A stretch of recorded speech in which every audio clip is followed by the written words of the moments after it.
Bom dia, e hoje estamos comentando em 2 Samuel, capítulos 8 e 9 e 1 Crônicas, capítulo 18. Nós estamos lendo a Bíblia em ordem cronológica nesse ano, então estamos comentando a Bíblia assim também, em ordem cronológica. Vamos então começar este comentário. Tem algumas coisas interessantes na leitura de hoje.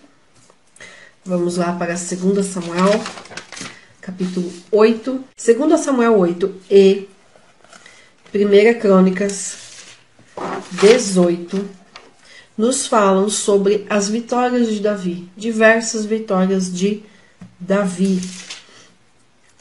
E o capítulo 9 de 2 Samuel, que fala sobre o Mefibosete, ele não tem paralelo. Então, 2 Samuel 8, nós temos diversas vitórias de Davi. E olha que interessante. Davi era um homem chamado por Deus para fazer guerra. Deus fez de Davi um guerreiro. Durante o tempo que ele estava fugindo de Saul, ali 12, 15 anos fugindo de Saul, ele foi forjado para ser guerreiro. Nós temos que entender isso, porque vai fazer diferença. Lá na nossa leitura de crônicas, daqui a pouco, já aí 2 ou 3 dias, nós vamos entender um pouquinho melhor por que eu estou falando isso. Então, esses 12, 15 anos aí que Davi passou fugindo de Saul, ele foi forjado como homem de guerra. Ele foi forjado como um guerreiro. Ele aprendeu estratégias tanto para se esconder nas cavernas, nas brechas, nas rochas, enfim, no meio do povo. Ele se escondeu até no meio do povo inimigo, lá com os filisteus. Então, Davi foi forjado para ser guerreiro. Então, ele era um homem, ele era um rei, chamado por Deus para a guerra. E em seus dias, as terras de Israel foram alargadas. Davi tinha como objetivo que se cumprisse, ele queria conquistar as terras que Deus havia prometido para Abraão, lá em Gênesis 15. E algumas coisas em relação a isso aconteceram. As terras de Israel foram alargadas no tempo do seu reinado. E embora ele fosse um homem de guerra, embora ele teve muitas guerras durante os seus 40 anos de reinado, aqui no capítulo 8 temos algumas dessas vitórias. Então, apesar dele ser um homem de guerra, dele ser um guerreiro, de ter tido muitas guerras durante o seu reinado, o seu reino em si, Israel em si, era um reino pacífico. Por quê? Porque Davi julgava com justiça. E, principalmente, ele julgava segundo a vontade de Deus. Ele buscava a vontade de Deus, ele buscava saber o que Deus queria para todas as situações. Não só para as grandes lutas, mas em todas as situações no dia a dia. Davi não quis o lugar de ninguém, como Saul, que tentou oferecer sacrifícios lá no lugar do sacerdote. Não. Davi sempre esteve muito convicto da sua chamada. E ele esteve sempre muito convicto de dedicar a sua vida, muito certo da sua decisão de dedicar a sua vida para cumprir o seu chamado. Então ele sabia que Deus tinha chamado ele para ser um rei guerreiro, para guerrear pelo povo. E ele cumpriu isso, ele viveu isso. E só aí já nos fala muito sobre vocação, sobre chamado, de realmente nos dedicarmos naquilo que fomos chamados. Lá no caso de Davi com a arca, que ele errou lá na primeira tentativa de levar a arca, que tem em 1 Samuel 6, ali foi desconhecimento mesmo. Que em tudo o que Davi sabia, em tudo que ele conhecia, ele obedeceu a Deus. Se dedicou, como eu disse, 100% à sua vocação de homem de guerra. E esse capítulo 8 ele vai falar sobre isso. E embora o capítulo, dá uma olhadinha na sua Bíblia, se você estiver com a sua Bíblia aí, se tem título. Aqui na minha, nessa que eu estou usando hoje, as vitórias de Davi sobre várias nações. Então dá a entender que o capítulo 8 inteiro são sobre essas vitórias. E não são. Na verdade, as vitórias mesmo aqui, fala até o versículo 8. Do 9 a 14, está falando especificamente sobre Edom, a conquista ali de Edom. E dos versículos 15 ao 18 fala sobre como era o reinado dele, então como era a corte do rei Davi, dos versículos 15 ao 18. E eu quero ler aqui o 14 e o 15 para destacar esse capítulo, e aí nós vamos para o 9 que é um pouquinho, tem mais detalhes. Versículo 14. E pôs guarnições em Edom, em todo o Edom pôs guarnições, e todos os edomitas ficaram por servos de Davi. Olha só. E o Senhor ajudava a Davi por onde quer que ia. Ou seja, ele era um homem de guerra, ele era um homem que se dedicou à sua vocação, ao seu chamado, e por conta dele sempre querer cumprir a vontade de Deus, obedecer a Deus, adorar a Deus em tudo, o Senhor ajudava a Davi por onde quer que ele ia. E agora me diga você, quem de nós que não quer essa ajuda de Deus? Nós queremos. O que nós não queremos muitas vezes é abrir mão de nós mesmos. É abrir mão da nossa estratégia, do nosso jeito de fazer as coisas. E aí, Deus não ajuda. Deus ajuda aquele que age como Davi, que com humildade busca a vontade de Deus, que tem no coração essa convicção de obedecer a Deus em tudo. Aí Deus ajuda. E não só ajuda, mas ajuda por onde quer que vá. Isso é um ponto de grande destaque aqui na vida de Davi. E aí o versículo 15. Reinou, pois, Davi sobre todo o Israel, e Davi julgava e fazia justiça a todo o seu povo. Então, apesar de ter sido um reinado com muitas guerras, de ter um rei guerreiro como era Davi, essas guerras não aconteciam exatamente ali no território de Israel, mas nos arredores. O reino de Israel, reforçando e repetindo, apesar das guerras, era um reino pacífico, era um reino que conheceu a paz durante o reinado de Davi. Por quê? Davi julgava e fazia justiça a todo o seu povo. Ele buscava cumprir a vontade de Deus. E aí vamos para o capítulo 9. Bom, como eu disse que Crônicas 18 é paralelo a 2 Samuel 8, então vamos para a 1 Crônicas 18, e aí a gente já fala também sobre essa história paralela, e depois a gente volta para 2 Samuel 9, que não tem um capítulo paralelo. No capítulo 18, também é um título assim, diversas vitórias de Davi, diversas conquistas de Davi, porque não são todas, são só algumas. E aqui, enquanto que no 2 Samuel 8, nós lemos sobre as vitórias de Davi nos primeiros 8 versículos, aqui em Crônicas 18, são só os primeiros 6 versículos que falam sobre as vitórias. Do versículo 7 ao 13, vai falar sobre os despojos de guerra, que em 2 Samuel 8 cita de uma forma muito resumida. Aqui em Crônicas vai dar mais detalhes desses despojos de guerra. E dos versículos 14 ao 17 vai falar então de como é que era esse reino de Davi. E aí repete, claro, as informações lá de 2 Samuel 8. Versículo 14. E Davi reinou sobre todo o Israel, fazia juízo e justiça a todo o seu povo. Então, ele falando aqui, e aí conta um pouquinho de como é que era o exército dele e alguns detalhes ali da corte de Davi. Então, Crônicas 18 é paralelo a 2 Samuel 8. E agora, então, nós vamos para o 9, que é um capítulo bem interessante de nós lermos. A bondade de Davi para com o filho de Jonatas. É interessante nós pegarmos alguns detalhes aqui, porque as pessoas usam muito essa passagem para pregar, para falar sobre prosperidade. Nós vamos entender um pouquinho o texto? Versículo 1. E disse Davi: há ainda alguém que ficasse da casa de Saul para que lhe faça bem por amor de Jonatas? Então Davi não esqueceu a promessa que ele havia feito para Jonatas. Que promessa? A promessa que está lá em 1 Samuel, capítulo 20, versículo 14. E se eu, então, ainda viver, porventura não usarás comigo da beneficência do Senhor para que não morra? Nem tampouco cortarás da minha casa a tua beneficência eternamente, nem ainda quando o Senhor desarraigar da terra a cada um dos inimigos de Davi. Ou seja, ele não está falando só da casa de Jonatas aqui, somente da casa dele, mas de toda a sua ele não está falando dele só como pessoa, mas ele está falando de toda a sua casa, ou seja, incluindo ali a família. E aqui em 2 Samuel 9, então, Davi se lembra desse pacto, dessa aliança que ele havia feito com Jonatas. Não só de cuidar de Jonatas, caso acontecesse, mas aí Jonatas morreu, mas é cuidar da casa de Jonatas. E quando fala de casa, não está falando de construção física, mas de família, de descendência.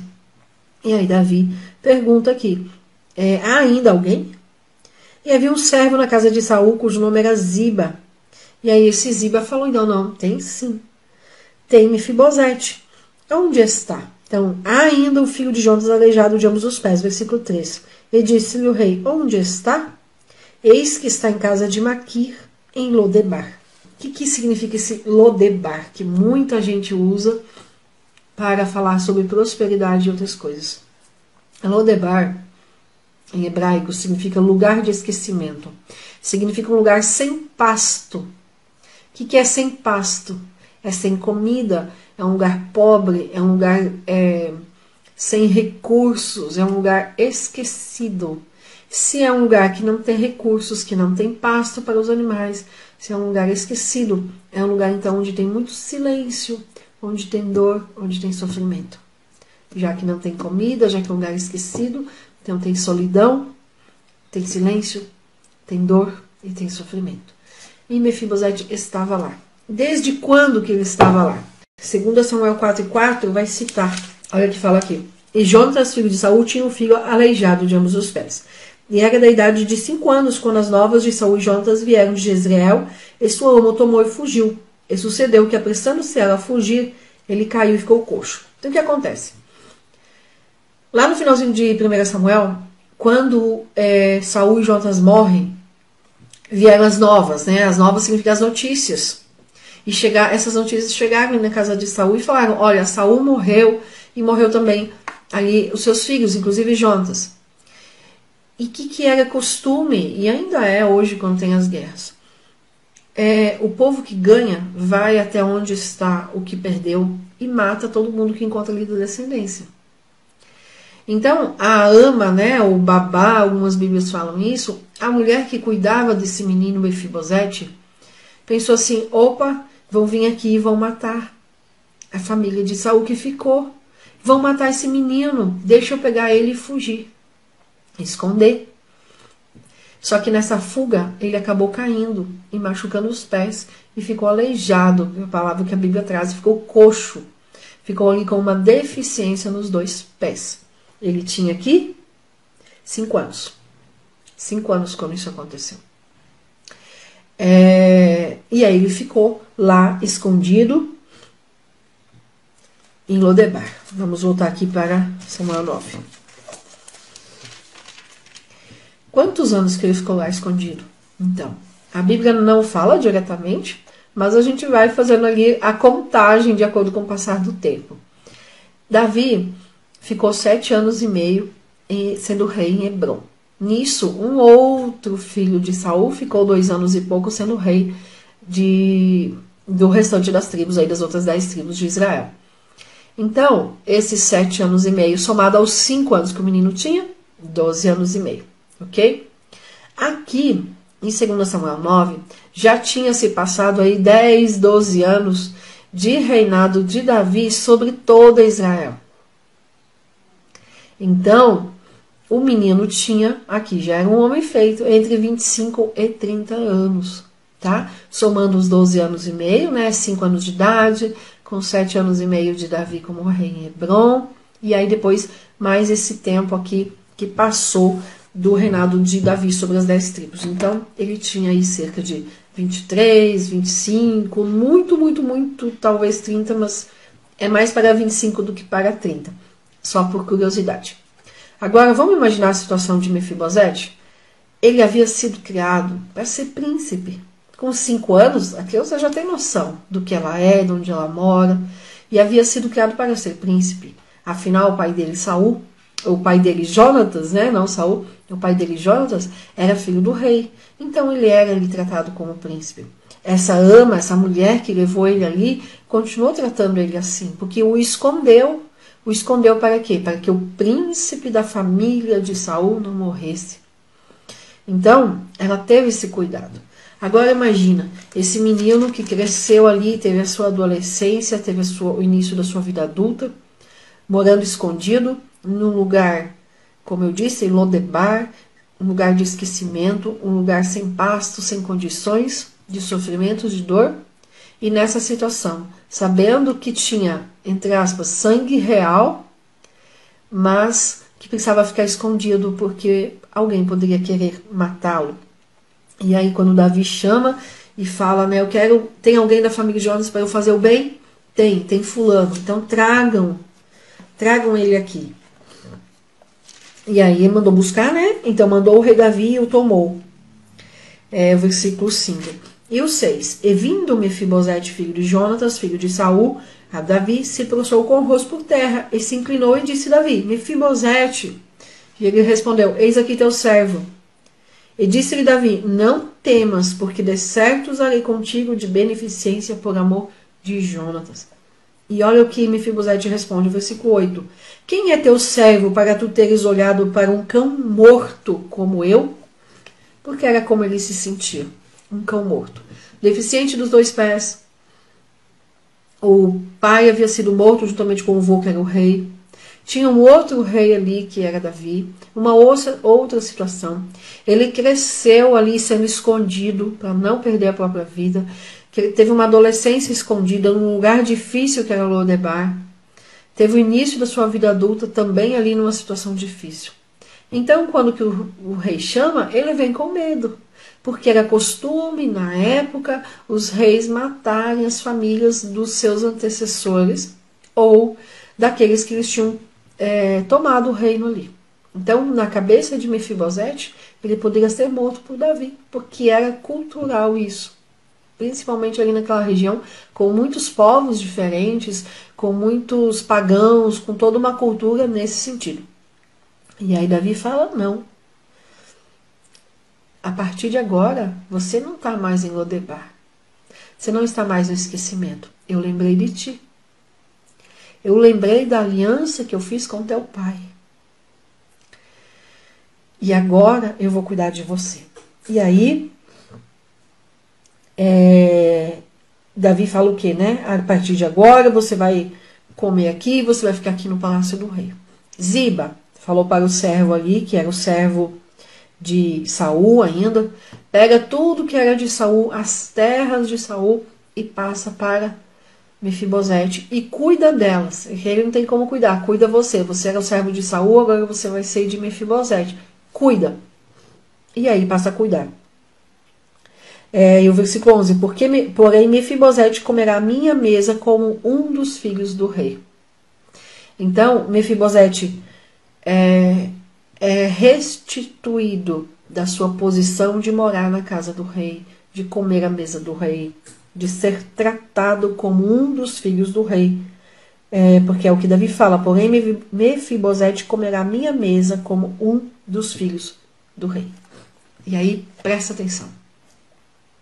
Eu sempre falo que Davi tipifica Cristo em alguns pontos. E aqui é um dos pontos que Davi tipifica Cristo. Cristo não olha para o que nós podemos ser nesse sentido. Ele não exige que nós passemos por uma transformação antes de nos achegarmos a Ele. Jesus aceita, Ele pega para si todos os que aceitam seu convite. Não importa a situação em que nós estamos, não importa se nós estamos no esquecimento, se nós estamos afundados num lamaçal de pecado, não importa se nós estamos na dor, não importa. Jesus nos pega de uma situação, assim como Mefibosete, que achava que merecia, que ia morrer por causa da sua situação. E Jesus aceita a todos. E faz o convite, venham para as bodas. Do mesmo jeito, Davi fez isso com Mefibosete, mandou buscar de lá de Lodebar, tirou do esquecimento e trouxe. Certamente que para ele comer na mesa do rei, ele passou por um preparo. Assim como nós. Quando aceitamos Jesus, Jesus nos tira as vestes sujas de pecado, de esquecimento, de dor, de tantas coisas, e nos dá vestes novas. Com certeza, Mefibosete passou por esse momento de precisar ali tomar um banho, deixar aquelas coisas que ele usava lá em Mefibosete, lá em Lodebar, deixar as roupas que ele usava lá, deixar tudo lá e começar uma nova vida aqui. Porque Davi fala, comerá minha mesa como um dos filhos do rei. É exatamente isso que Jesus faz conosco. Lá em João 1:12, nós vemos que Deus nos faz seus filhos por direito. Somos adotados por Deus. Então olha só que lindo. Assim como Davi fez com Mefibosete, Deus faz conosco, Jesus faz conosco. Nos torna família sua. E um dia, a família de Cristo, né? Essa grande família chamada Igreja de Cristo, Noiva de Cristo, um dia nós nos assentaremos todos juntos nas bodas do Cordeiro. Desse jeito aqui, como filhos do rei. Amém? Quando nós falamos de Davi, pense que ele tipifica Cristo, mas óbvio que ele tipifica Cristo como um rei, em suas atitudes como rei, mas como homem, pai de família, marido, ele não tipifica Cristo, obviamente, porque teve ali muitos pecados. Mas ele tipifica Cristo como rei, nas suas ações como rei, e no seu coração, segundo o coração de Deus, no sentido de querer obedecer, de se dedicar ao chamado de Deus, de colocar sua vida 100% na sua vocação e no seu chamado com Deus. Tá bom? Aqui em 2 Samuel 9:12 fala assim, e tinha Mefibosete um filho pequeno. Ou seja, quando Davi mandou ele vir de Lodebar, ele já era homem feito, já era adulto, já tinha um filho pequeno, mas já tinha, cujo nome era Mica. E o que eu quero que fique, que chame sua atenção sobre Mefibosete, é que assim, muita gente usa a história de Mefibosete para pregar sobre prosperidade. Tirou de Lodebar o esquecimento e trouxe para a casa do rei. Todas as terras que eram do avô, que eram de Saul, foram restituídas. Então muita gente prega restituição também sobre a vida da pessoa por causa da restituição de Mefibosete. E tudo bem, faz parte, mas essa é uma parte pequena do que a Bíblia nos fala sobre Mefibosete. A história de Mefibosete, ela tem tanta coisa que não dá pra gente falar aqui.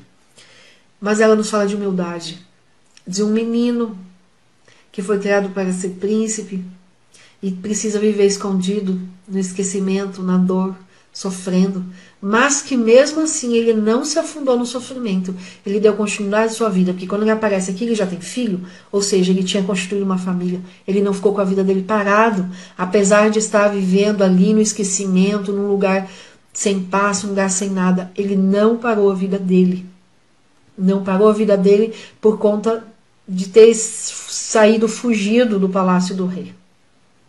Se nós estamos passando, muita gente fala, eu estou em Lodebar. Se está, continue a sua vida. Dê seguimento na sua vida, não pare. No momento certo, Deus tira. Mas nós não podemos parar com a vida. Mefibosete não parou com a vida. É humildade, é entender que a vida continua apesar de tudo, apesar da morte, do luto, morreu o vô, morreu o pai, morreu o tio, né? Perdeu o que tinha, perdeu os bens. Apesar de tudo isso, a vida continua. E se nós continuarmos na presença de Deus, no tempo de Deus, Deus restaura, Deus restitui.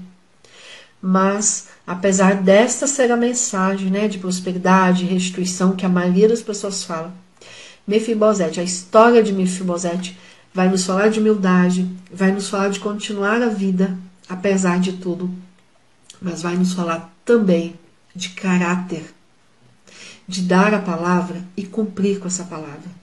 Davi fez um pacto e ele cumpriu com esse pacto até o fim da sua vida. Isso nos fala de caráter íntegro, caráter diante de Deus. Jonatas morreu, então, dei minha palavra para Jonatas, eu não preciso mais. Mas é para si mesmo. é o cumprir ou atender aquilo para si mesmo. Você ter um caráter íntegro de cumprir aquilo que você fala, de atender aquilo que você prometeu, aquele pacto, aquela aliança. E eu vejo muito isso aqui na história, tanto de Davi como de Mefibosete, porque nós vamos encontrar Mefibosete daqui a pouquinho. Eu falei do capítulo 21, mas nós vamos encontrar Mefibosete novamente no capítulo 16, eu acho que é 16. Enfim, nós vamos encontrar Mefibosete de novo, e numa situação onde Davi estava fugindo, onde o trono dele estava em risco. E nós vamos encontrar isso aqui de novo. E nós vamos ver o caráter de Mefibosete. Então, muito mais do que restituição, muito mais do que prosperidade, muito mais do que tirar do esquecimento e trazer para a casa do rei de novo, de perder as vestes, né, de deixar para trás uma vida de dor e sofrimento e passar a viver como filho do rei, muito mais que isso. A história de Mefibosete e de Davi nos fala sobre caráter, sobre integridade. Leia essa história, leia esse capítulo 9 hoje, no decorrer de hoje, e preste atenção nas pequenas coisas. Prometeu, cumpriu, não importa. Passou-se muitos anos aqui, Jonatas já tinha morrido aqui há mais de 10 anos, né? 20 anos provavelmente, e Davi não esqueceu da promessa dele. Ele foi e cumpriu. Então vamos cuidar com o nosso caráter, com a nossa integridade, com o que nós falamos, com o que nós prometemos. Caráter faz a diferença. É caráter que Deus quer. Não são ações, não são sacrifícios, mas é caráter. É o coração. É claro que as ações, as obras e tudo que vem depois é resultado de um coração que serve a Deus. Mas se não tiver no coração, de nada adianta a gente fazer o externo. De nada adianta fazer, servir, produzir coisas, dizendo que é para o reino, se o meu coração não está assim. Amém? Deus abençoe.